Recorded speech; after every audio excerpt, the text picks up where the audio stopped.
Assalamualaikum warahmatullahi wabarakatuh. Perkenalkan, nama saya Zulaika. Saya mahasiswi Universitas Muhammadiyah Bangka Belitung, prodi PGSD. Di sini saya akan menjelaskan tentang fungsi dan kedudukan bahasa Indonesia serta EYD untuk memenuhi tugas PS Bahasa Indonesia. Jika teman-teman suka, silahkan like, share, comment, and subscribe. Selamat menyaksikan. Baiklah, di sini saya akan menjelaskan tentang kedudukan dan fungsi bahasa Indonesia. Bahasa Indonesia mempunyai kedudukan yang sangat penting. Seperti yang berbunyi pada Ikrar Ketiga Sumpah Pemuda, yaitu kami putra dan putri Indonesia menjunjung bahasa persatuan Indonesia. Hal ini berarti bahasa Indonesia sangat penting sebagai bahasa nasional dan bahasa negara, serta kedudukannya berada di atas bahasa daerah. Di dalam Undang-Undang 1945 Pasal 36 mengenai kedudukan bahasa Indonesia, yang menyatakan bahwa bahasa negara ialah bahasa Indonesia. Ada dua macam kedudukan bahasa Indonesia. Yang pertama, bahasa Indonesia sebagai bahasa nasional, sesuai dengan Sumpah Pemuda Ikrar Ketiga. Yang kedua, bahasa Indonesia sebagai bahasa negara, sesuai dengan Undang-Undang Pasal 36.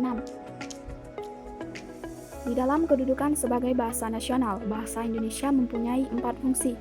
Fungsi yang pertama, sebagai lambang kebanggaan bangsa.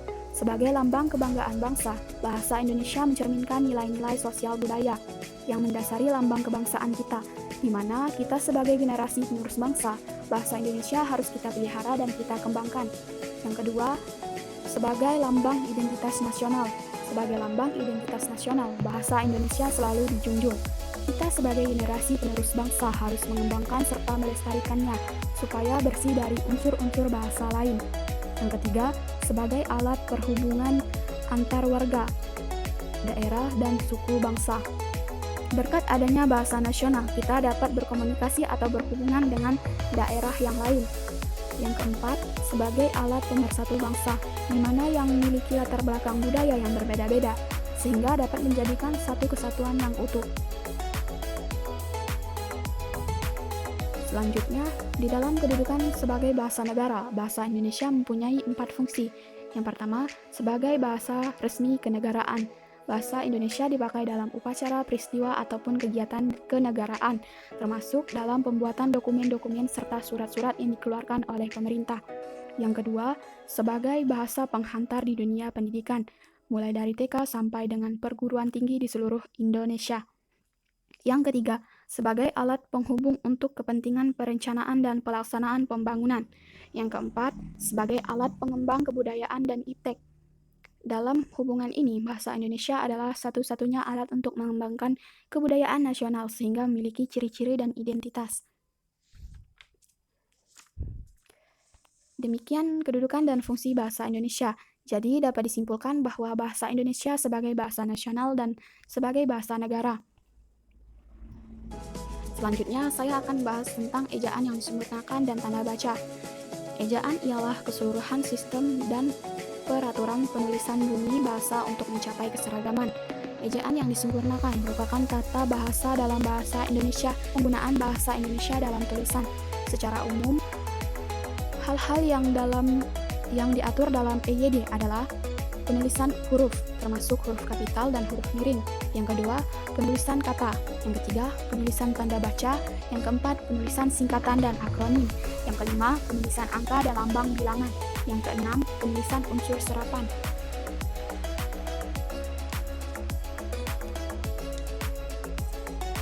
Saya akan menjelaskan tentang pemakaian huruf. Yang pertama, huruf abjad.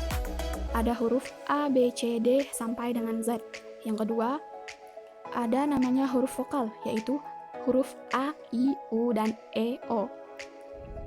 Yang ketiga, huruf konsonan sebagai huruf vokal, selain huruf vokal, termasuk B, C, D, F, dan sebagainya. Selanjutnya, huruf difrong. Huruf difrong merupakan gabungan dari dua huruf vokal. A, I bisa dicontohkan seperti lambai dan santai. AU bisa dicontohkan seperti kerbau. OI bisa dicontohkan seperti koboi.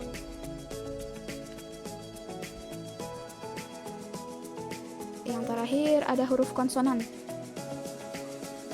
Contohnya KH seperti akhir dan khusus.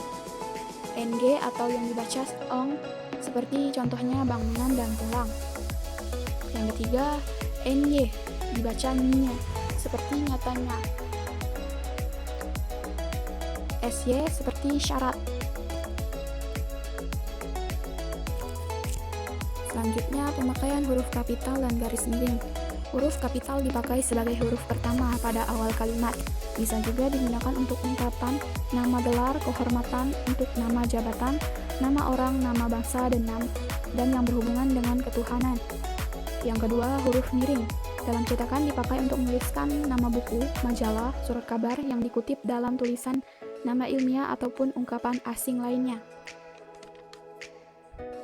Selanjutnya, penulisan kata. Penulisan kata yang pertama ada kata dasar, contohnya makan, lari, dan lainnya. Yang kedua, kata turunan atau imbuhan seperti awalan, sisipan, dan akhiran, contohnya bertepuk tangan.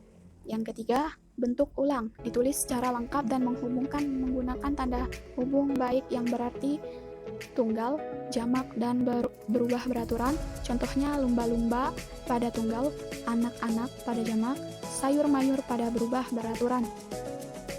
Yang keempat, kata ganti. Ada kata ku, mu, kau, dan nya, ditulis rangkai dengan kata yang mengikuti. Misalnya, contohnya ku miliki ataupun milikinya. Yang kelima, kata depan.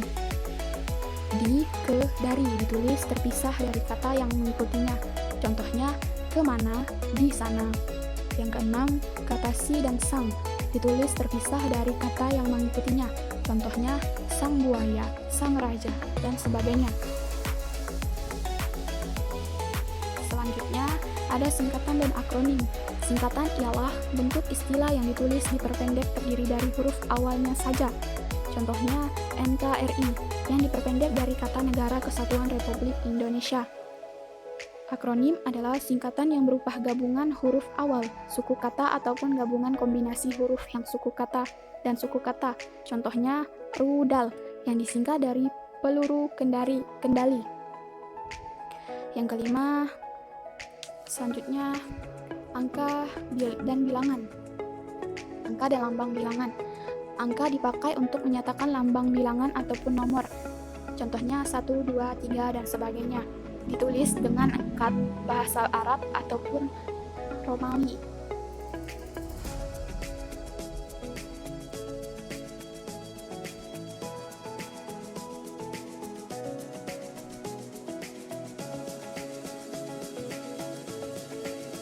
Nah, demikianlah penyampaian materi yang bisa saya sampaikan. Jika ada kekurangan ataupun kesalahan, saya mohon maaf. Di sini kita juga sama-sama belajar. Jika teman-teman suka, silakan di like, comment, share, and subscribe. Terima kasih atas partisipasinya. Assalamualaikum warahmatullahi wabarakatuh.